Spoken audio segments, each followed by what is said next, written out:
রূপম ঘোরমি দিং মমেদম দৃষ্টারূপং ঘরোমি মমেদম বপিতমনা পুনস্তং ব্যপেতভিপৃথুমনা পুনস্তং তদেব মে রূপমিদং প্রপশ্য তদেব মে রূপমিদং প্রপশ্য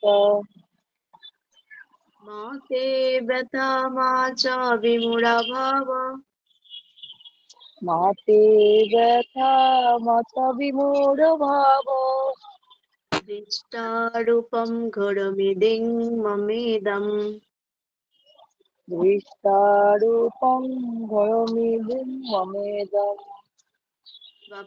বপিতমনা পুনস্তং ব্যপেতভিপৃথুমনা পুনস্তং তদেব মে রূপমিদং প্রপশ্য তদেব মে রূপমিদং প্রপশ্য। খুব সুন্দর। শোভনা ঘোষ মাতাশ্রী আবার হ্যান্ডেজ করছেন দুটো। করা সমীচীন হয়নি, তো সেই কারণেই তারা হত্যার উপযুক্ত।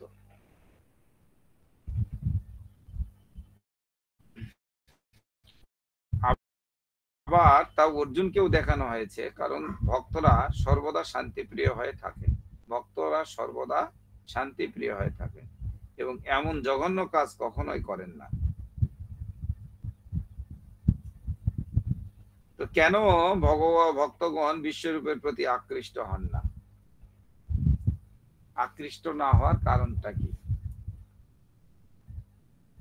কারণ হচ্ছে এই রূপের সাথে ভাব বা প্রেম বিনিময়ের অনুভূতি লাভ করা যায় না। কারণ এই রূপের সাথে ভাব বা প্রেম বিনিময়ের অনুভূতি লাভ করা যায় না। তো দেখুন যে আমরা যারা জ্ঞানের সাধনা করেন, জ্ঞান সাধনা, জ্ঞানের মাধ্যমে ভগবানকে জানতে প্রয়াস করে, তারা কি ব্রহ্মের উপাসক, অর্থাৎ ব্রহ্ম উপাসক। ভগবান যে তিনটা পর্যায়ে আছে ভগবানের, একটা ব্রহ্ম, একটা পরমাত্মা এবং ভগবান। তো এই জ্ঞান, সৎ জ্ঞান, যারা জ্ঞানী তাদের তাদের তাদের হচ্ছে ব্রহ্ম উপাসনা, জ্ঞানের মাধ্যমে তারা সীমাবদ্ধ থাকে। আর যখন যারা ধ্যানের মাধ্যমে ভগবানকে যারা জানতে চায়, তারা যোগী, তাদেরকে বলা হয় যোগী, এবং তারা পরমাত্মার সাথে সাধনা করে। একটু ক্রমটা ভিন্ন, বদলে যাচ্ছে। এবং যারা ভগবানকে ভালোবাসতে চায় শুধু, এবং ভগবানের সেবা করতে চায়, তারা কিন্তু ভক্ত। তাহলে এই ভক্তের সঙ্গে যে ভগবানের যে সম্পর্ক, তো যদি ভক্ত অর্থাৎ ভগবানের সেবা, ভক্ত তারা যারা ভগবানের সেবায় নিয়োজিত, সবসময় ভগবানের সন্তুষ্টি বিধানে সদা নিয়োজিত, তাহলে ভগবানের যে সন্তুষ্টি বিধান, এইটা যদি সেটা ভক্তরা ভগবানের সঙ্গে কি করেন, তার ভাবের আদান প্রদান করেন, ভগবানও ভক্তের সঙ্গে তার লীলা করেন। এখানে একটা অবস্থান হচ্ছে কি, যে ভগবান যখন হচ্ছে ভগবান, ভক্ত এবং ভগবান, এইটা যদি ভগবানের সঙ্গে যে সেবার সম্পৃক্ত বা ভক্তির সম্পৃক্ততা, এই সম্পৃক্ততার মাধ্যমে কি হচ্ছে, আমাদের জ্ঞানও অর্জিত হয়ে যাচ্ছে, আবার আমাদের কি হচ্ছে, ধ্যানও আমাদের অর্জিত হয়ে যাচ্ছে। আলাদা করে আমাদের আর করতে হচ্ছে না। সেটাকে ব্রহ্মা বলছেন যে ঈশ্বর পরম কৃষ্ণ সচ্চিদানন্দ বিগ্রহ। অনাদিরাদি গোবিন্দ সর্বকারণ কারণ। তো সচ্চিদানন্দ এখানে যদি দেখি, সৎ, চিত এবং আনন্দ।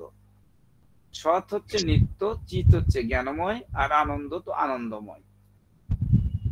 হ্যাঁ, তাহলে যদি আমরা জ্ঞানী যদি দেখি, এখানে জ্ঞানের মাধ্যমে ভগবানকে যদি দেখি, তাহলে শুধু সৎ মানে নিত্য। যেমন এক্সাম্পল আমরা দিতে পারি, সেই এক্সাম্পলটা হচ্ছে কি, যে আমি দেহ নয়, আমি আত্মা। এই জ্ঞানটি আমরা অর্জন করলাম, এটা জ্ঞানী। তার মানে ভগবানকে ব্রহ্ম হিসাবে আমরা এখানে জানতে পারছি।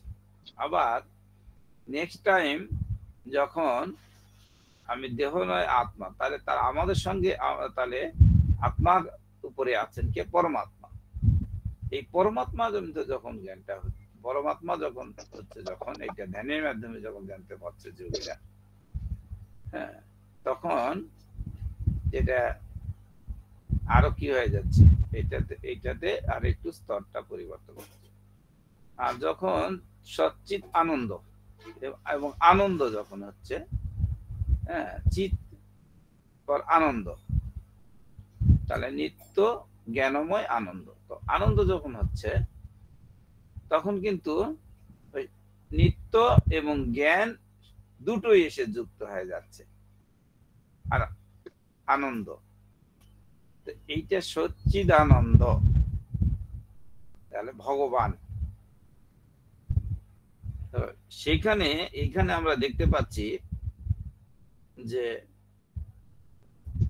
এই বিশ্বরূপের সাথে ভাব বা প্রেমের বিনিময়ের অনুভূতি লাভ করা যায় না। তাহলে যতক্ষণ আমরা ব্রহ্ম এবং পরমাত্মার মধ্যে অবস্থান থাকছি, অর্থাৎ জ্ঞান এবং যোগীর মধ্যে থাকছি, হ্যাঁ, ততক্ষণ পর্যন্ত আমরা কিন্তু যে সম্বন্ধ যে প্রয়োজন, যে আমাদের যে প্রেম, আমাদের প্রয়োজন কি? প্রেম, কৃষ্ণ ভক্তি প্লাস কৃষ্ণ প্রেম। তাহলে আমাদের হচ্ছে টার্গেটটা হচ্ছে কিন্তু কৃষ্ণ প্রেম। তো এই যে কৃষ্ণ প্রেমের অনুভূতি যদি করতে হয়, তাহলে আমাদেরকে কি করতে হবে? আমাদেরকে কিন্তু ভগবানের সেবায় যুক্ত থাকতে হবে। সে জ্ঞানী হোক, যোগী হোক বা ভক্ত হোক। শুধু জ্ঞানের মধ্যে যদি সীমাবদ্ধ থাকে, তাহলে কিন্তু জ্ঞানটাই থাকছে তার, সে ব্রহ্ম। হ্যাঁ, সে তখন কি হবে? সেখান থেকে সে নির্বিশেষবাদী হয়ে যাচ্ছে, শূন্যবাদী তাদের মধ্যে ধারণা এসে যাচ্ছে। হ্যাঁ, জীব এবং ভগবান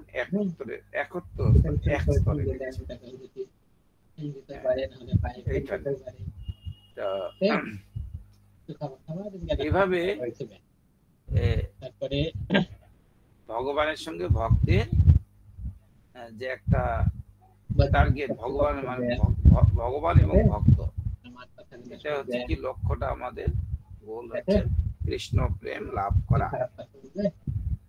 তো ভক্ত হয় শ্রদ্ধা ও সম্ভ্রম সহকারে, ভক্ত হয় শ্রদ্ধা ও সম্ভ্রম সহকারে ভগবত আরাধনার অনুভূতি পেতে চায়। ভক্ত হয় শ্রদ্ধা ও সম্ভ্রম সহকারে। তাহলে এখানে শ্রদ্ধার কথা একটা বলা হচ্ছে, শ্রদ্ধা।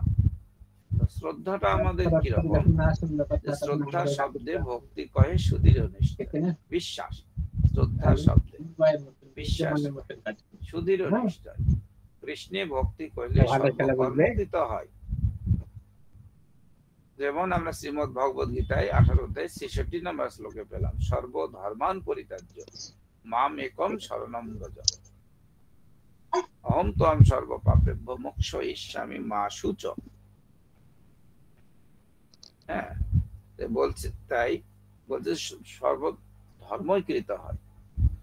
সেটাকে আবার বিশ্লেষণ করে নিয়ে এসে আবার বলা হচ্ছে যে বৃহদারণ্য পুরাণে যেটা বলা হচ্ছে, হরের নাম হরের নাম হরের নাম হইব কে বলম, কলৌ নাস্তেব গতির অন্যথা। তাহলে এইখানে আবার এই শ্লোকটিকে বিশ্লেষণ করে আবার বলা হচ্ছে কলিকালে নাম রূপে কৃষ্ণ অবতার, নাম হইতে হয় সর্বজগৎ নিস্তার। সর্বজগৎ নিস্তার হয়ে যায় এই নাম, যেই নাম সেই কৃষ্ণ। ভজনিষ্ঠা করি নামের সহিত আছেন আপনি শ্রী হরি। তো সেজন্য এটা বলা হলো যে জগৎ নিস্তার হয়ে যায় এই নাম হইতে, জগৎ নিস্তার। হ্যাঁ, এটা আমাদের আচার্য বর্গ বলছেন, এটা 99% হয়ে যায় আমাদের এই নাম হইতে, বাকি থাকলো 1%। এখন বলছে যে দেড় লাগি হরের নাম উক্তি 3 বার, দেড় লাগি হরের নাম উক্তি 3 বার। দেড় জড় লোকে বুঝাইতে পুনঃ এবকার, কেবল শব্দ পুনরূপে নিশ্চয় কারণ, জ্ঞান যোগ তপ কর্ম আদি নিবারণ। দেখুন জ্ঞান, জ্ঞান যোগ তপ আদি নিবারণ করে দেওয়া, নিবারণের কথা বলা হচ্ছে। অন্যথা যে বানে তার নাহি তো নিস্তার, নাহি নাহি নাহি এ 3 এবকার, 3 এবকার। তাহলে আমরা এই ধারাটা এখান থেকে বুঝতে পারছি। এবং সম্ভ্রম সহকারে ভগবত আরাধনার অনুভূতি পেতে চান, ভগবত আরাধনার অনুভূতি।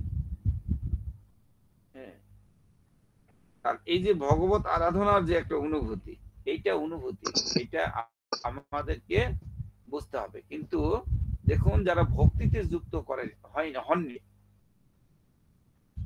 তারা কিন্তু এই অনুভূতিটা বুঝতে পারবেন না। কারা পারবেন? ভক্তেরাই বুঝতে পারবেন এই অনুভূতিটা কি। ভগবানের সঙ্গে সেবা করে, ভগবানের সেবা করে ভক্তিতে যুক্ত কি আনন্দ, হ্যাঁ কি অনুভূতি, সেই অনুভূতিটা বুঝতে পারছে। যেমন দেখুন যে এভাবে কিভাবে আমাদের ডাইভার্টটা হয় কিভাবে।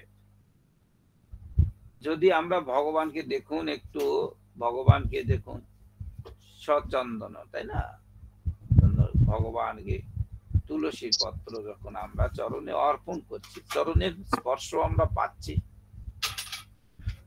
এই স্পর্শের একটা অনুভূতি আছে। তারপরে যখন আমরা অভিষেক করাচ্ছি, তখন সেই সময়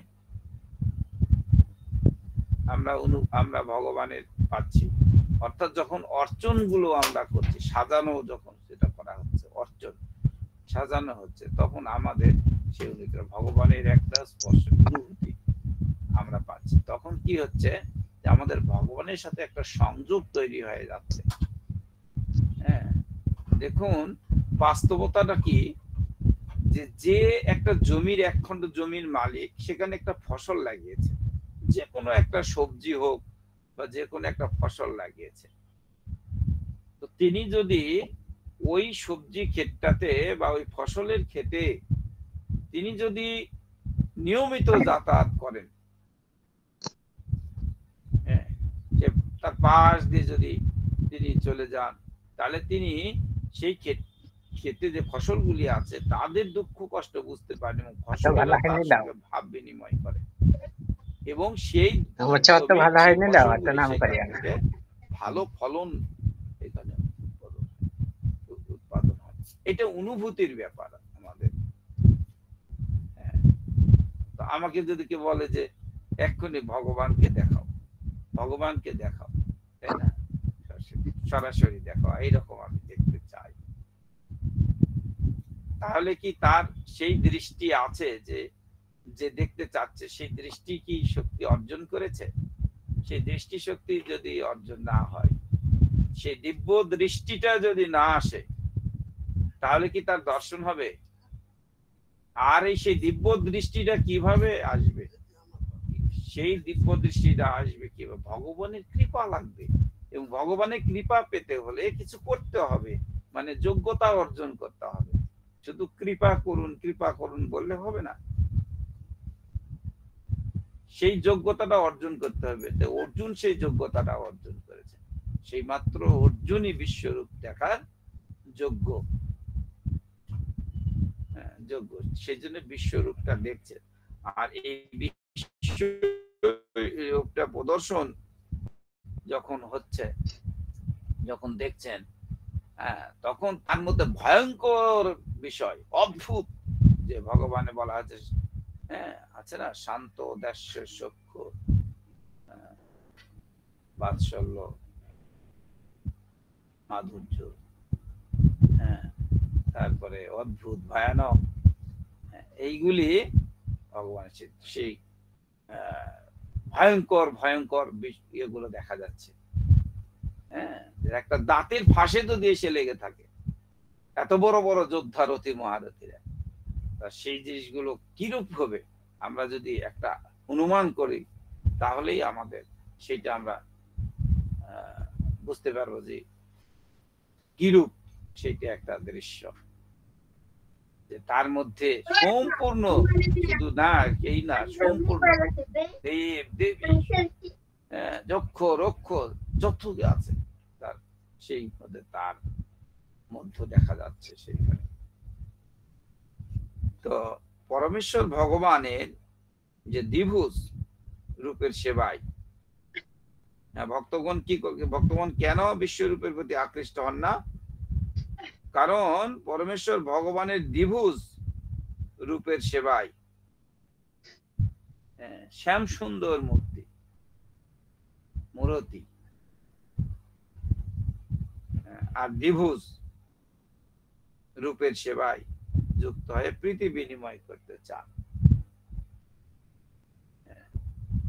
সেজন্য গোলক বৃন্দাবনে, যেখানে গোলক ধাম আর কি, ভগবানের যে সর্বোচ্চ ধামটা গোলক ধাম, সেইখানে কিন্তু এই রূপে বিরাজমান, সেখানে দুটো হাত। সেটা এখানে বলা হচ্ছে যে কেন ভক্তগণ বিশ্বরূপের প্রতি আকৃষ্ট হন না। আকৃষ্ট হন না কেন? যে কারণ এই রূপের সাথে ভাব বা প্রেম বিনিময়ের অনুভূতি লাভ করা যায় না, এই রূপে সম্ভব না। কোন রূপে সম্ভব? ভয়ঙ্কর রূপে হবে না। কোন রূপে সম্ভব? সেই সম্ভবটা হচ্ছে যে দ্বিভুজ রূপ, মুরলীধর, শ্যাম সুন্দর। তো আর একটা কি কারণ বলা হলো? যে ভক্ত হয় শ্রদ্ধা ও সম্ভ্রম সহকারে, ভক্ত হয় শ্রদ্ধা ও সম্ভ্রম সহকারে ভগবত আরাধনার অনুভূতি পেতে চান। আর এইখানে কিন্তু সেইটা হয় না, এটা ভয় দিয়ে ভগবানের প্রতি আকৃষ্ট হওয়া, ভয় দিয়ে, ভয় থেকে ভগবান।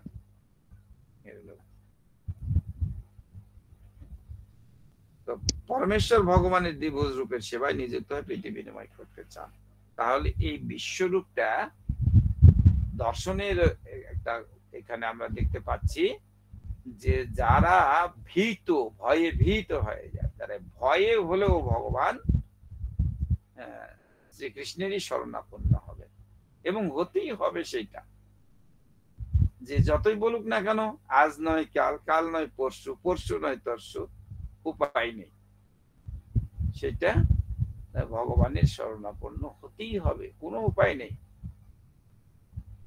আমি গায়ের জোরে বলতে পারি, মুখের ইতে বলতে পারি, কিন্তু উপায় কি আছে? যে লোকটি একবারও সারা জীবনে হরে কৃষ্ণ বলেনি, তাকে কি যখন শ্মশানে নিয়ে যাওয়া হবে, তাকে কি বলে নিয়ে যাওয়া হবে? বাস্তব আমরা কি দেখি? হরির নাম করেই নিয়ে যাওয়া হয়, হরে কৃষ্ণ মহামন্ত্র বলেই নিয়ে যাওয়া হয়, সেই নামাবলীটাও সেখানে দেওয়া হয়। তো সবকিছু কিন্তু এই সম্পর্কিত। তো আজকে বাস্তব জীবনে একটা নতুন অভিজ্ঞতার একটা নতুন অভিজ্ঞতা, মানুষের অনুভূতিটা তো এখন ধরুন একজনকে নিমন্ত্রণ করা হয়, কিন্তু তার দ্বারা যারা তার আদর্শ, ধরুন প্রভুপাদের আদর্শ, এখন আপনি সেটা কি করেছেন, সেখানে প্রচার করেছেন, প্রচার করার মাধ্যমে তারা সেখানে শিখেছে, শিখে কি করছে, তারা সেই কার্যক্রম কথা করছে, তুলসী আরতি, গৌর আরতি, নৃসিংহদেবের আরতি, মহাপ্রভুর ভোগ আরতি সব কিন্তু করছে। কিন্তু কেউ কেউ ওখানে বলছে না, ইসকনকে নিমন্ত্রণ করা হবে না, বলছে ইসকনকে নিমন্ত্রণ করা হবে না, সেই শিক্ষাটা সেইখানে করা হবে। দেখুন পরিবেশ, তাহলে প্রভুপাদ কি রকম তাহলে প্রচারের বিষয়টা, সেইটা তাকে আকর্ষিত করেছে, কিন্তু ইসকনের প্রতি একটা অ্যালার্জি ভাব চলে আসতেছে, মানে অ্যালার্জি চলে আসছে। এখন আমরা এখানে দেখতে পাই যে ভগবান যে ভয়ঙ্কর রূপ দেখে তুমি ব্যথিত, আমার এই প্রকার ভয়ঙ্কর বিশ্বরূপ দেখে তুমি ব্যথিত ও মোহাচ্ছন্ন হয়েও না, সমস্ত ভয় থেকে মুক্ত হয় এবং প্রসন্ন চিত্তে তুমি পুনরায় আমার এই চতুর্ভুজ রূপ দর্শন করো। এই শ্লোকে আবার ভগবান সেই ভয়ঙ্কর রূপ থেকে, মানে বিশ্বরূপ থেকে তিনি সাধারণ ফিরে এসেছেন, সাধারণ ভাবে কোনটা সেটা আমরা কোথায় আরেকটা এটা আমরা লক্ষ্য করতে পারি যে যখন ভয়ঙ্কর বিষয়টা ছিল, কখন, যখন হিরণ্যকশিপুকে বধ করেছিল নরসিংহ রূপী ভগবান, তারপরে তাকে কি শান্ত করতে পারছিল না, এইটা বিশ্বরূপ দর্শনার্থে সে ভয়ঙ্কর রূপটা, সেটা শান্ত হতে পারছে না, কেউ কাছে যেতে পারছে না, সেখানে প্রহ্লাদ মহারাজ সেখানে গেলেন এবং তার দ্বারাই সেটাকে শান্ত ভাবে সে গেল। অর্জুনকে যে ভয়ঙ্কর রূপটা দেখতে চেয়েছিল, অর্জুনকে সেটা বিশ্বরূপ দেখালেন, বিরাট রূপটা তিনি দর্শন করালেন। এবার অর্জুনের প্রার্থনায় আবার তিনি কি করলেন, সেই রূপটা থেকে আবার ব্যাক করে তিনি চলে আসলেন। তো আমরা একটু তাৎপর্য থেকে এইটাই দেখতে পাচ্ছি, যেটা আলোচনা আমরা এতক্ষণ ধরে করলাম সেইটা। তো আসলে প্রকৃতপক্ষে আমাদের এই বিশ্বরূপ প্রয়োজন ছিল, সেটা অর্জুন আমাদের আমাদের মতো, মানে আমার মতো বা আমাদের মতো যারা আমরা অনেক সময় কি করি, গরম খিচুড়িতে ঠান্ডা জল ঢেলে নিজেকে আমরা বলে প্রচার করি যে আমাকে তোমরা পূজা করো, আমাকেই তোমরা নমস্কার করো, আমি তোমাদেরকে কি করব, পাহাড়, বাসস্থান সবকিছু আমরা করে দেব, এটাই বাস্তব। কিন্তু আমরা দৃষ্টিটা এই থেকে ওই পাশে আর যাচ্ছে না, ওই পাশে যাচ্ছে না, যে যা কিছু আমাদের ভগবান ব্যবস্থা করেছে, কেন আমরা সুন্দরতা, যে অহম কি বীজ, আমি বীজ প্রদানকারী, যা কিছু পাচ্ছ, তাহলে আমি অহম সর্বস্ব, সবকিছু আমার উদ্ভব হয়েছে, সব উদ্ভব হয়েছে। তাহলে ওটা মনে করতে হবে, তাহলে সময় আছে, সকালে উঠতে হয়, মুখ দিতে হয়, রাতে মুখ দিতে হয় না, দুপুরে দিতে হয় না, হয় কিনা? তাহলে সবকিছু আমরা উপলব্ধি করতে পারছি না, তুমি নিজের পারার কারণে আমাদের কি হচ্ছে, আমি একবারে চারটায় উঠবো, ওইটা বলি না, বাস্তবিক আমি চলে যাবো, দেখেছি না, চারটা হাত, দুটো হাত তো আছে, আর চারটা হাত লাগে, দিনে তো ঘুমাবার টাইম লাগে, তো গদ্দা হচ্ছে, দিনে যে যত ঘুমাবে শেষ তত গদ্দা হবে, এখনো মানুষ তুমি লেখলা খাতায়। তুমি আমাকে সেই জন্য এইটা একটা বিষয় যে নকল ভগবানের হাত থেকে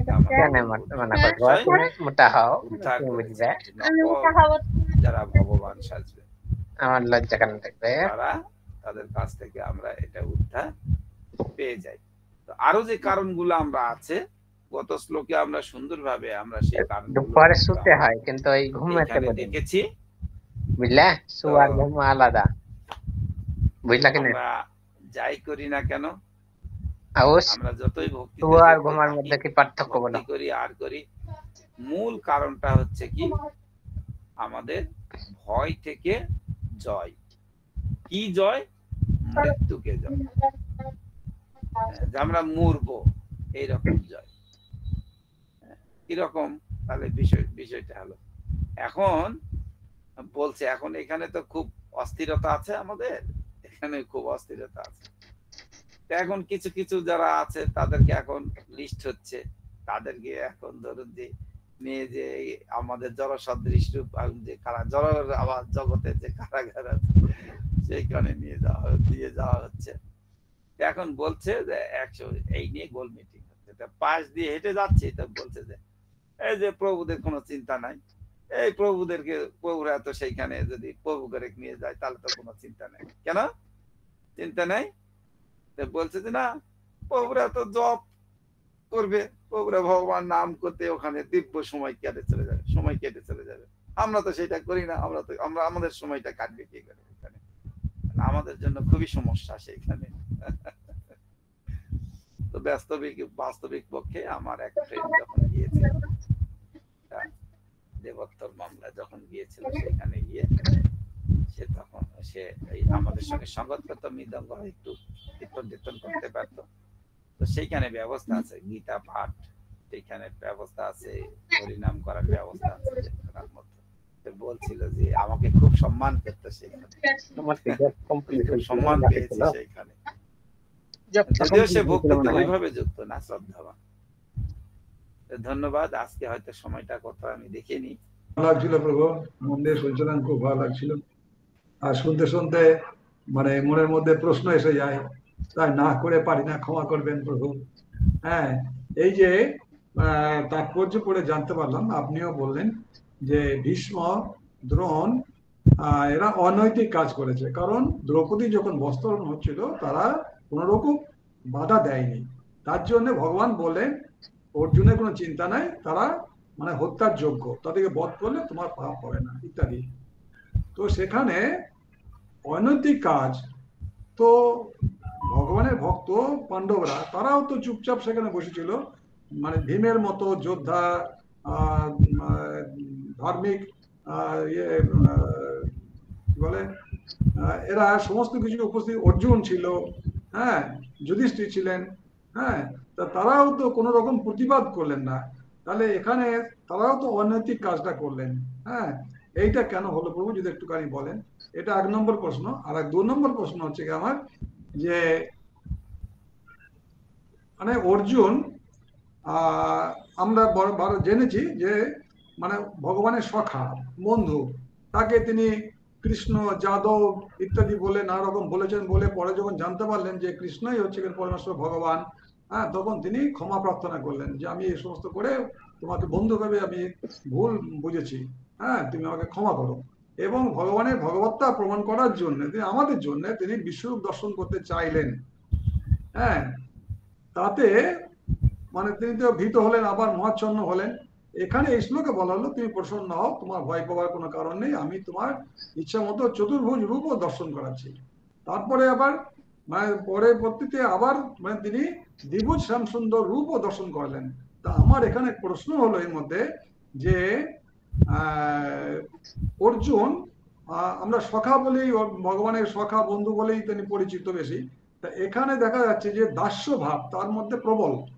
তিনি যখন গুরু রূপে ভগবানকে স্বীকার করলেন, তিনি গুরু, হ্যাঁ, তার কথা শুনবেন, তখন তার দাস্য ভাব এসে গেল। তাহলে এবার ভক্তাধীন ভগবান ভক্তের অনুরোধ তিনি বারবার রক্ষা করছেন। কখনো তিনি বিশ্বরূপ দেখাচ্ছেন, কখনো তিনি চতুর্ভুজ রূপ দেখাচ্ছেন, আবার কখনো শ্যামসুন্দর রূপ দেখাচ্ছেন। হ্যাঁ, তাহলে পরে হ্যাঁ, এর থেকে কি বোঝা যায়? তাহলে দাস্য ভাবটা বেশি প্রবল না সখ্য ভাবটা বেশি প্রবল? এই দুটোর মধ্যে মানে কোনটা প্রবলতা বেশি, সেইটাই আমি একটু জানতে চাইছিলাম প্রভু। ক্ষমা করবেন, বলতে মার্জনা করবেন প্রভু। দ্বিতীয় উত্তরটা হচ্ছে যে যেহেতু